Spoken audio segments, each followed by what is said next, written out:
অনেকে ভাবে শুধুমাত্র ফেসবুক অ্যাড চালালেই ভালো রেজাল্ট আসবে, কিন্তু বলেন তো মানুষ কি স্পন্সর অ্যাড দেখেই যে কোনো পণ্য কিনে ফেলে? কাস্টমার প্রথমে আপনার কন্টেন্ট দেখে, তারপর আপনার পেজ ট্রাস্টেড কিনা সেটা দেখে, তারপরে যদি বিশ্বাসযোগ্য মনে হয় তখনই কিন্তু প্রোডাক্ট কিনে। এখন আপনি যদি শুধুমাত্র অ্যাড দেন, আপনার পেজে ভ্যালু না দেন, তাহলে কাস্টমার কিন্তু স্ক্রল করে চলে যাবে। কারণ আপনি নিজের ক্ষেত্রেই চিন্তা করেন, আপনি কি যে কোনো অ্যাড দেখে আপনি কি পণ্য কিনে নেন? আপনি কিন্তু অবশ্যই কয়েকটা পেজ যাচাই করেন, তারপরে যেই পেজকে আপনার বিশ্বাসযোগ্য মনে হয় সেই পেজ থেকে কিন্তু আপনি আপনার কাঙ্ক্ষিত প্রোডাক্টটি কিনে। কন্টেন্টকে বলা যায় আপনার ব্র্যান্ডের ব্রিজ, কারণ কন্টেন্টটি কিন্তু অন্য সবার থেকে আপনাকে আলাদা করে তোলে।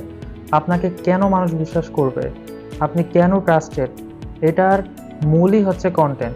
আপনি যদি কন্টেন্টের মাধ্যমে অনলাইনে মানুষকে বিশ্বাস না করাতে পারেন, তাহলে মানুষ কেন আপনার কাছ থেকে প্রোডাক্ট কিনবে? আপনি যত বেশি কন্টেন্টে ভ্যালু দিবেন, অর্গানিক প্লাস পেইড, দুই জায়গা থেকে কনভার্সন বাড়বে। শুধুমাত্র অ্যাডে টাকা ঢাললে হবে না, কন্টেন্টে ইনভেস্ট করুন, গল্প বলুন, কানেকশন তৈরি করুন, তাহলে কিন্তু মানুষ আস্তে আস্তে আপনাকে বিশ্বাস করা শুরু করবে। আপনার যখন একটা ফেস ভ্যালু হয়ে যাবে, তখন মানুষ নিঃসন্দেহে আপনার কাছ থেকে প্রোডাক্ট কিনে ফেলবে। Because content is the heart of today's marketing. So এরকম মার্কেটিং টিপস পেতে আমাদের পেজকে ফলো করুন এবং আপনার ব্র্যান্ডকে নেক্সট লেভেলে নিয়ে যেতে আমাদের সাথে পরামর্শ করতে পারেন। তার জন্য আমাদের হোয়াটসঅ্যাপ অথবা ইনবক্সে মেসেজ করতে পারেন।